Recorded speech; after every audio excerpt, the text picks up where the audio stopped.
ក្នុងមនុស្សសញ្ចេតនាអាណិតស្រឡាញ់ដ៏ជ្រាលជ្រៅបំផុតចំពោះពលិកម្មដ៏ធំធេងមិនអាចកាត់ថ្លៃបានសម្រាប់ជាតិមាតុភូមិកាលពីព្រឹកថ្ងៃទី24ខែធ្នូឆ្នាំ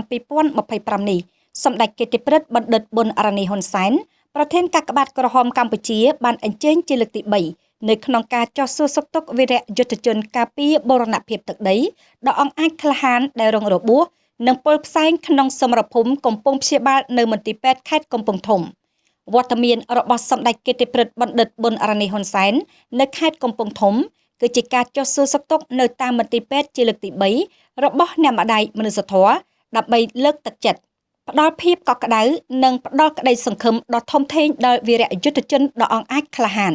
សម្ដេចគតិប្រិទ្ធបណ្ឌិតប៊ុនរ៉ានីហ៊ុនសែន